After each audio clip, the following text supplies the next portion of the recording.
하나님의 말씀을 들리게 하라. 로마서 3장 1절에서 18절 강해. 우리의 언어가 만드는 파멸과 고통의 길 대신 예수님의 평화의 길. 1. 서론. 로마서 3장의 시작은 유대임의 나음은 무엇이냐? 이런 질문으로 시작을 합니다. 즉, 앞선 2장에서 율법과 할례를 가지고 있다. 이렇게 자랑을 하고 특권 의식이 있다는 것을 비판하고 기소했습니다. 그럼에도 유대인의 나음과 할례에 유익이 있다. 이렇게 말씀합니다. 그렇다고 해서 유대 사람이 이방 사람들보다 더 낫다. 이렇게 말할 수 없다는 반론과 함께 말씀하고 있습니다. 왜냐하면 우리 모든 사람은 죄인이기 때문이라고 지적합니다. 이렇게 3장의 논지는 모든 사람이 왜 죄인인지를 말씀하고 있습니다. 성경이 말하고자 하는 것은 유대인의 불신앙이 하나님의 신실하심을 무효로 만들 수 있는가에 대한 논쟁을 합니다. 이 논쟁 안에서 유대인의 실패로 인하여 하나님의 언약과 하나님의 선택이 폐지가 되는가 이에 대한 것도 말씀하고 있습니다. 때문에 우리는 1절에서 18절의 내용을 통해서 하나님의 신실하심과 인간의 죄악에 대하여 말씀하고 있는 그 주제를 잘 부여잡아야 합니다. 특히 이번 본문 말씀에서 지적하는 것은 우리의 입으로, 즉 우리의 말로 우리는 스스로 파멸과 고통의 길을 걷고 있다. 이렇게 지적을 합니다. 대신 우리는 오직 예수님만 줄 수 있는 평화의 길로 가야 한다고 결론을 맺습니다. 이 내용을 함께 살펴보겠습니다. 2. 유대인의 유익과 하나님의 심판의 정당성. 1절에서 4절. 이제 1절의 내용을 살펴보겠습니다. 그런즉 유대인의 나음이 무엇이며 할례의 유익이 무엇이냐? 이렇게 두 개의 질문으로 시작하고 있습니다. 유대인으로 태어난 것이 어떤 유익이 있는가? 그리고 할례를 받는 것이 어떤 유익이 있는가? 이렇게 물어보는 것입니다. 이전 장에서는 유대인은 스스로 이방인의 스승이고 이방인의 빛이라고 자부심을 갖고 있었다고 했습니다. 또 율법이 있어서 그 율법으로 하나님의 뜻을 분별하고 선한 것을 분별할 수 있다. 이렇게 말씀했죠. 그렇지만 자부심만 있었고 자랑만 했지 율법을 지키지 못했다. 이렇게 기소하고 있습니다. 또 할례를 받아 스스로를 이방인과 구별했지만 율법을 행하지 않았다. 이렇게 비판하기도 했습니다. 때문에 이런 질문을 하는 것입니다. 유대인으로 또 할례 받은 것이 아무런 유익이 없는가? 이에 대한 대답은 2절에서 말씀합니다. 보겠습니다.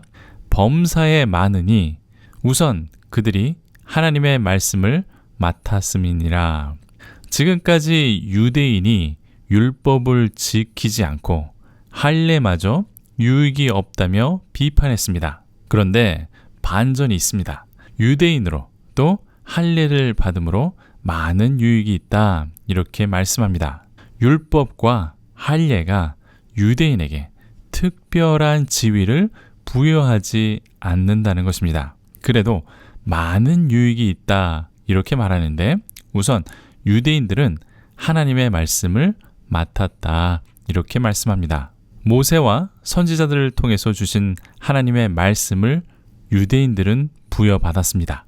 말씀을 받은 유대인의 유익은 9장부터 11장까지 자세하게 다시 말씀해 주실 것입니다. 그때 가서 자세한 내용을 살펴보고 예수 그리스도의 복음이 전해질 때까지 유대인들은 하나님의 말씀을 잘 보존해 주었습니다. 유대인들은 말씀을 보호하고 보존해 준 청지기의 역할을 했다는 것입니다. 때문에 하나님께서는 유대인들에게 항상 말씀하시고 함께 하셨습니다. 하나님의 백성으로 말씀의 청지기로 사는 것이 얼마나 큰 유익인지 강조해주고 있는 것이죠. 따라서 범사에, 즉 모든 면에 있어서 유대인이 특권을 누렸다. 이렇게 로마서는 말씀하는 것입니다. 이제 3절을 보겠습니다. 어떤 자들이 믿지 아니하면 어찌하리요? 그 믿지 아니함이 하나님의 미쁘심을 패하겠느냐? 이 문장은 갑자기 다른 이야기로 바뀐 듯한 느낌이 듭니다. 유대인이 하나님의 말씀을 맡은 특권을 가졌기 때문에 모든 면에서 좋다 이렇게 말씀하다가 갑자기 어떤 사람들이 믿지 않으면 어떻게 될까요? 뜬금없이 이렇게 질문하는 문장이 매끄럽지 않아 보입니다. 여기에서 어떤 자들은, 즉 유대인 중에서 일부 사람들이 하나님을 믿지 않으면 어떻게 될까요? 이렇게 묻는 것입니다. 유대인들이 하나님의 백성으로 선택받고 율법과 할례를 통하여 말씀의 청지기로 살아가는 유익이 있는데 어떤 유대인들이 그 청지기의 사명을 저버리고 하나님을 믿지 않으면 하나님의 선택과 신실하심이 없어지는 것이냐 이렇게 묻는 문장입니다. 실제로 유대인들은 율법을 지키지 않아 실패했고 복음을 받아들이지 않아 실패했습니다. 그러면 하나님의 계획도 실패한 것이냐? 이렇게 묻는 것과 마찬가지죠. 유대인들의 실패를 통하여 하나님의 신실하심이 소용이 없는 것이냐? 이렇게 묻는 것입니다. 계속해서 4절의 내용을 보겠습니다. 그럴 수 없느니라. 사람은 다 거짓되되 오직 하나님은 참되시다 할지어다. 기록된 바 주께서 주의 말씀에 의롭다함을 얻으시고 판단받으실 때에 이기려 하심이라 함과 같으니라. 일부 유대인들이 실패했다고 해서 하나님의 신실하심은 실패한 것이 아니다. 하나님의 신실하심이 없어질 수 없다. 이렇게 말하는 내용입니다. 그러면서 시편 116편 11절의 구절을 인용합니다. 사람은 다 거짓되다. 이 말씀이 인용이 되는 구절이죠. 왜 이 말씀을 하냐 하면 하나님의 신실하심은 사람에 의해서 결정되는 것이 아니다. 이것을 우리들에게 상기시켜 주는 것입니다. 사람은 거짓되지만 하나님은 언제나 신실하신 분이기 때문에 사람의 잘못이나 왜곡으로 문제가 발생되지 않는다는 것입니다. 예를 들어 창세기에 요셉의 형제들은 요셉을 죽이려 했습니다. 그러다가 요셉을 노예로 팔아버렸죠. 뿐만 아니라 요셉은 범죄한 사실이 없지만 감옥에 들어가 살아야 했습니다. 이러한 사람의 악과 범죄까지도 하나님은 결국은 선으로 바꾸셔서 요셉을 이집트의 총리로 삼으셨습니다. 때문에 사람의 거짓으로 하나님의 신실하심을 실패로 만들 수 없다는 좋은 예인 것이죠. 그러면서 두 번째 인용문에 들어갑니다. 시편 51편 4절을 인용한 것인데 주께서 주의 말씀에 의롭다함을 얻으시고 판단받으실 때에 이기려 하심이라 이렇게 인용되어 있습니다. 내용이 좀 어려운데 무슨 말이냐? 시편 51편은 다윗의 시입니다. 특히 자신이 죄인이라는 것을 고백하고 회개하는 시이죠. 반면 하나님은 의로운 분이시고 마지막 때에 심판하실 분이라는 것을 강조하고 있습니다. 그래서 하나님께서 의로우신 분이기 때문에 마지막 심판 때에 이기신다 이렇게 말씀하는 것이죠. 다시 말하면 유대인의 범죄와 실패는 하나님의 최후의 심판에서 입증될 것이고 이 심판에서 하나님은 이기게 될 것이다 라는 것을 강조해 주는 것입니다. 그리고 하나님을 믿는 자들은 주의 말씀으로 의롭게 되는 칭의가 나타나게 될 것입니다. 3. 하나님의 의를 돋보이게 한 불의도 정당화될 수 없다. 5절에서 8절. 이제 5절을 보겠습니다. 그러나 우리 불의가 하나님의 의를 드러나게 하면 무슨 말하리요? 내가 사람의 말하는 대로 말하노니 진노를 내리시는 하나님이 불의하시냐? 그러니까 우리 유대 사람들이 불의하기 때문에 신실하시고 의로우신 하나님이 더욱 빛나는 거 아니냐, 이런 논리는 있을 수 없다는 것입니다.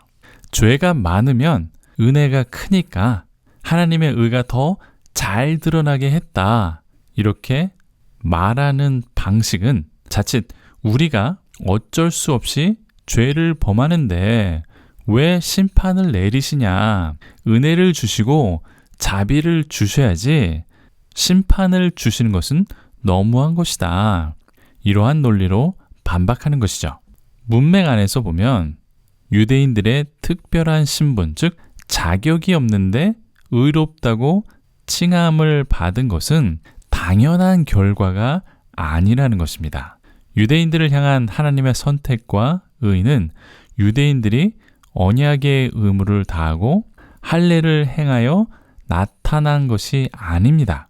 사도 바울이 지적하는 것은 하나님의 의가 더욱 두드러지는 것은 유대인의 실패와 범죄에도 불구하고 하나님의 의가 더욱 드러났다라는 것을 말씀해 주는 것입니다. 그렇지만 이렇게 유대인의 범죄로 하나님의 의가 더 잘 드러났다고 결코 정당화될 수 없다는 것이죠. 결국 유대인들도 하나님의 진노와 심판의 대상이 된다, 이렇게 말씀하는 것입니다. 이제 6절을 보겠습니다. 결코 그렇지 아니하니라. 만일 그러하면 하나님께서 어찌 세상을 심판하시리요. 이 구절은 하나님의 종말론적인 심판을 말씀하고 있습니다. 앞선 5절까지 강조하는 것은 유대인의 불신앙과 불의에도 하나님의 신실하심은 없어지거나 포기되지 않는다는 것이었습니다. 이방인들에게 양심과 유대인들에게 율법을 주셔서 세상의 도덕적 질서를 잡아주셨습니다. 그렇지만 이방인들은 불신앙으로, 또 유대인들은 불의로 하나님의 의로우심에서 떠났습니다. 그래서 어떤 이들은 이러한 사람들의 불신앙과 불의를 정당화합니다. 사람의 불신앙과 불의 때문에 하나님의 의가 더욱 드러났으니까 결국 괜찮은 거 아니냐, 이렇게 정당화하려는 것이죠.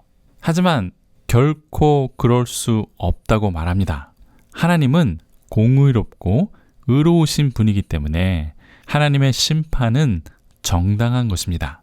이 심판은 진리에 따라 될 것이기 때문입니다. 또 세상의 창조자로서 하나님은 세상 또는 사람을 심판할 권리가 당연히 있다는 것을 말씀하는 것이죠. 7절에서도 이 논리는 계속해서 이어집니다.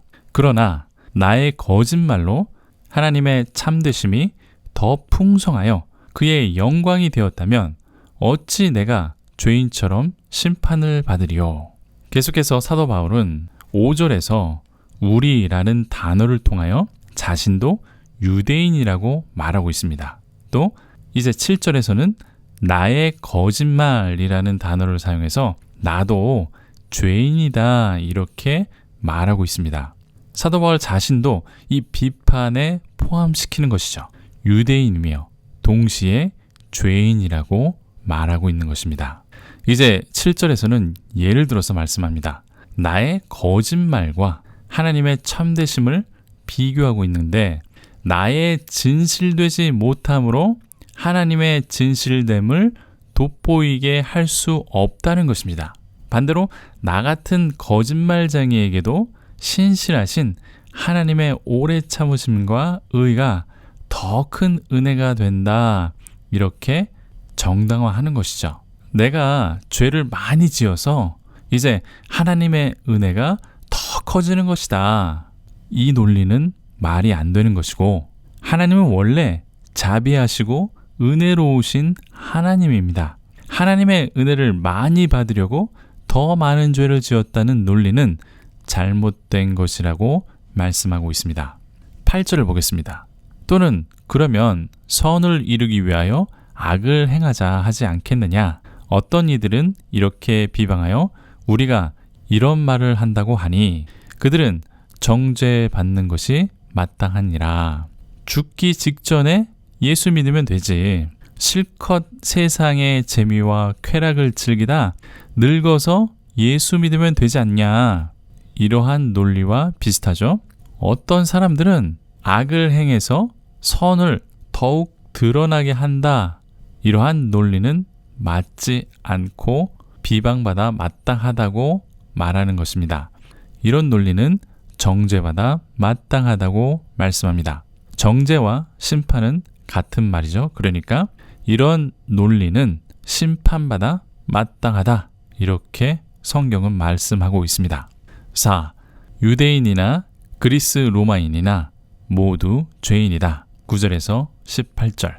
이제 의인은 없다고 선언하면서 인간이 얼마나 죄인인지 우리 앞에 펼쳐줍니다. 그것도 7개의 성경 구절을 인용해서 모든 인류가 죄인이라고 말씀하고 있습니다. 특히 5개의 구절은 시편을 인용하고 모두 70인경을 직접적으로 인용하고 있습니다. 이 내용을 하나하나 살펴보겠습니다. 9절입니다. 그러면 어떠하냐? 우리는 나으냐? 결코 아니라 유대인이나 헬라인이나 다 죄 아래 있다고 우리가 이미 선언하였느니라. 이 구절은 해석하는 입장이 다를 수 있습니다. 지금도 아주 많은 논쟁이 있는 구절입니다. 한글 성경이나 몇몇 영어 성경도 그러면 어떠한가? 우리는 나으냐? 이렇게 번역을 하고 있습니다. 하지만 다른 번역본은 그러면 우리를 위하여 무엇을 주장할까요? 이렇게 번역할 수도 있습니다. 그리스어 문법을 어떻게 적용하느냐에 따라서 번역이 달라지기 때문입니다. 이보다 더 논쟁이 있는 번역적 입장 차이는 우리를 어떻게 해석할 건가, 그것에 더 큰 논쟁이 있습니다. 그러면 어떠하냐? 우리는 나으냐? 여기서 우리는 나으냐? 이렇게 말하는데 그럼 이 우리는 누구이냐? 앞선 구절에서는 유대인이었습니다. 그런데 바로 뒤에 오는 구절에는 유대인이나 헬라인이나 이렇게 구별되는데 이 우리가 유대인이라면 또다시 왜 또 유대인을 반복해서 쓰느냐? 이러한 문제 때문에 학자들의 논쟁은 치열합니다. 때문에 우리는 그리스도인이다. 이렇게 주장하기도 합니다. 어쨌든 중요한 것은 이것이 유대인이건 헬라인이건 별 차이가 없다. 모두가 죄인이다. 이렇게 말씀하는 것이 포인트입니다. 율법을 가지고 하나님의 선택된 백성이건 이방 사람이건 모든 인류는 모두 죄 아래 있다. 이렇게 말씀하는 것입니다. 이제 10절을 보겠습니다. 기록된 바 의인은 없나니 하나도 없으며 라고 되어 있습니다. 전도서 7장 20절의 말씀으로 시작을 합니다. 여러분들이 가진 성경이나 또 많은 주석에는 시편 14편 1절을 개조한 구절이다. 이렇게 주석이 붙어 있는 성경이나 책들도 많이 있을 것입니다. 하지만 전도서 7장 20절이 더 가깝습니다. 요지는 성경에도 있듯이 의인은 한 명도 없다는 것입니다. 의인과 악인은 분명하게 구별되고 사실 모든 인류는 죄인이다. 이렇게 말씀하는 구절입니다. 11절에서 12절에는 깨닫는 자도 없고 하나님을 찾는 자도 없고 다 치우쳐 함께 무익하게 되고 선을 행하는 자는 없나니 하나도 없도다. 이 구절도 시편 14편 2절에서 3절을 인용한 구절입니다. 이렇게 어리석은 사람의 반대 개념은 지혜로운 사람이 아니라 시편 14편 5절에 나오는 의로운 세대, 즉 하나님을 따르는 사람이 됩니다. 사람은 스스로 깨달을 수 없다는 말은 스스로 이해할 수 없다, 비교할 수 없다, 그런 뜻이 됩니다. 대부분의 영어 성경은 이해할 수 없다고 번역을 했습니다. 다만 NLT 성경은 지혜롭지 못하다 이렇게 번역하기도 했습니다. 불교의 가르침과는 다르죠. 불교는 수행을 거쳐서 깨달을 수 있다고 가르치지만 우리 기독교에서는 인간 스스로 진리를 깨달을 수 없고 오직 길이요 진리요 생명이신 예수님을 통해서만이 깨달을 수 있다고 말씀하고 있습니다. 이제 13절을 보겠습니다. 그들의 목구멍은 열린 무덤이요 그 혀로는 속임을 일삼으며 그 입술에는 독사의 독이 있고 라고 되어 있습니다. 이 구절은 시편 5편 9절과 시편 140편 3절을 인용하고 있습니다. 의로운 자와 불의한 자들을 이렇게 구분하고 있지만 유대인과 이방인을 구분하지 않고 함께 기소하고 있습니다. 그들은 목구멍은 열린 무덤이다 라는 말은 인간의 목에서 나오는 말로 마치 무덤처럼 사람을 죽인다는 말이기도 합니다. 또는 사람의 입에서는 시체처럼 악한 냄새를 풍긴다는 것이죠. 그러니까 말로써 죽음의 냄새를 풍긴다는 것이죠. 결코 진실을 말하지 않고 악한 생각과 거짓을 꾸며낸다는 말입니다. 입술에는 독사의 독이 있다고 되어 있습니다. 독사의 독처럼 다른 사람에게 엄청난 고통을 주거나 또는 죽음까지도 준다는 것입니다. 이처럼 사람은 말로써 다른 사람을 해하거나 죽이며 속이고 거짓을 꾸며낸다. 이렇게 말씀하고 있습니다. 14절은 그 입에는 저주와 악독이 가득하고 이 말씀은 시편 7절에서 인용한 것입니다. 앞선 13절과 같은 연장선에 있죠. 다른 사람들을 저주하고 독설로 가득하다라고 말씀하고 있습니다. 오늘날 이 시대를 그대로 반영하고 있습니다. 세상 사람들은 말할 것도 없고 믿는 우리 그리스도인들도 입으로 또는 인터넷상으로 저주와 독설로 사람들을 비방합니다. 심지어 교회 안에서도 성도들을 향해서 또는 목사나 직분자들끼리 서로 저주하고 독설을 가득 담고 있다는 것이 매우 슬픈 현실입니다. 15절에서 17절을 함께 보겠습니다. 그 발은 피 흘리는데 빠른지라 파멸과 고생이 그 길에 있어 평강의 길을 알지 못하였고 라고 되어 있습니다. 이렇게 세 구절을 함께 읽는 것은 이사야 59장 7절에서 8절을 인용했기 때문입니다. 이사야 59장에서는 이스라엘의 죄에 대해서 말씀하고 있습니다. 이러한 이스라엘의 죄 때문에 그들은 하나님과 단절되었다. 이렇게 이사야 59장 2절에서 말씀하고 있습니다. 남을 해치고 죄 없는 사람의 피를 흘리는 데 있어서 이렇게 빠르게 움직인다라는 것을 지적하고 있습니다. 16절에는 파멸과 고생이 그 길에 있다라고 되어 있는데 고생이라고 번역된 단어는 불행, 고통, 비참함 그런 뜻이 있습니다. 이사야 59장 7절에서는 황폐와 파멸이라고 번역이 되었습니다. 새번역 성경에서는 이 구절을 파멸과 비참함이라고 번역을 했습니다. 때문에 16절은 그들의 길에는 파멸과 고통이 있을 것이다. 이런 식으로 번역하는 것이 더 매끄럽다고 봅니다. 17절에는 평강의 길을 알지 못한다는 것은 평화의 길을 알지 못한다는 뜻입니다. 이 평강은 로마서 1장 7절을 보면 예수님께서 주시는 것입니다.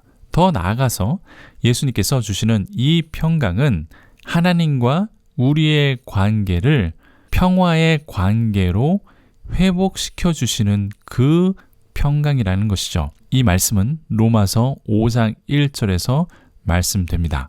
이러한 의미에서 우리 인간은 스스로 평강을 가질 수 없고 하나님과 평강한 관계를 맺을 수 없습니다. 오직 예수님께서 이 평강을 주실 수 있는 것입니다. 18절은 그들의 눈앞에 하나님을 두려워함이 없느니라 함과 같으니라. 이 구절은 시편 36편 1절을 인용한 것입니다. 하나님을 두려워하는 것은 하나님을 경외한다는 것과 같은 단어고 같은 뜻입니다.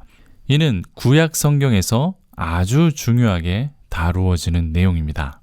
특히 출애굽기 전반부에 하나님을 두려워할 것인가 아니면 파라오의 권력을 두려워할 것인가에 대한 대립이 아주 잘 나타나 있습니다. 다시 말하면 하나님을 경외하고 순종할 것인가 아니면 파라오의 권력을 경외하고 순종할 것인가 그 현실과 결과까지 출애굽기는 아주 잘 보여주고 있습니다. 5. 요약 및 결론. 이제 3장의 전반부를 요약해 보겠습니다. 로마서 3장 1절에서 4절까지는 유대인의 나음과 하나님의 심판은 의롭다라는 것을 말씀해 주고 있습니다. 좀 더 구체적으로 말하면 유대인은 하나님의 말씀을 맡았기 때문에 그것이 특권이라고 말씀하고 있습니다. 그런데 유대인들이 하나님의 말씀을 맡아서 지키지 못했다고 하나님의 신실함까지 없어지지는 않는다는 것입니다. 하나님은 결국 진리로 그들을 심판하게 된다. 이렇게 말씀합니다. 그러면서 5절에서 8절까지에는 가상의 인물과 논쟁적 문장으로 전개가 됩니다. 유대인의 불의함으로 하나님의 의가 더 잘 드러났기 때문에 하나님께서 심판을 내리시는 것은 불의하다 이렇게 말하는 것이냐? 그렇지만 절대 그럴 수 없다. 나의 거짓됨으로 하나님의 참됨이 드러났다고 해서 그 죄가 정당화될 수 없다. 여전히 죄인이다. 이렇게 7절에서 말하고 있죠. 좋은 일이 생기라고 악한 일을 하자는 것은 말도 안 된다고 8절에서 말합니다. 이렇게 말하는 사람은 정죄받아 또는 심판받아 마땅하다. 이렇게 말하는 내용이 8절까지의 내용입니다. 아주 쉽죠? 그리고 이제 9절에서 18절에는 우리 모두가 죄 아래에 있다. 이렇게 말씀합니다. 유대인이나 그리스 로마 사람이나 모두 죄인이다. 성경에 기록되길 의인은 없다. 하나도 없다고 되어 있다. 우리는 스스로 깨달을 수도 없고 하나님을 찾을 수도 없다. 선한 사람은 아무도 없다. 이렇게 말씀합니다. 특히 우리는 말로 사람들을 해치고 거짓을 꾸며내고 있다. 심지어 다른 사람에게 고통을 주고 죽이기까지 한다. 우리의 입은 저주와 독설로 가득 차 있고 우리의 발은 악을 행하는데 빠르다. 때문에 우리의 길에는 파멸과 고통만이 있을 뿐이다. 우리는 하나님을 경외하지 않는다. 이렇게 말씀하는 내용이 9절에서 18절까지의 내용입니다. 이제 이 말씀을 묵상해 보겠습니다. 우리는 이러한 죄를 짓고 살고 있습니다. 그러다 예수님을 통해서 또 예수님의 은혜로 이 모든 죄를 용서받았습니다.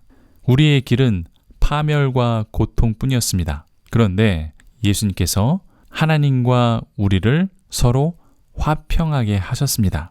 이 화평 또는 이 평화는 오직 예수님께서만 주실 수 있다고 로마서 1장 7절과 5장 1절에서 말씀하고 있습니다. 그런데 아직도 우리의 입술에는 남을 비방하고 고통을 주며 저주와 독설로 가득합니다. 이제 우리는 예수님께서 주시는 평안, 피스 안에서 살아가야 합니다.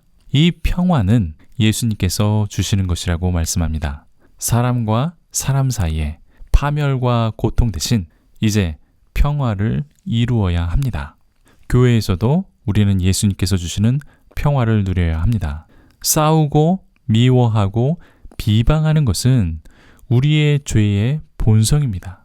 대신 예수님께서 십자가에서 피 흘려서 목숨과 바꾸신 이 평화를 누리며 살아야 하는 것이죠. 세상 사람들에게도 또 익명의 인터넷상에서도 이제 비방을 멈추고 예수님의 평화를 누려야 합니다.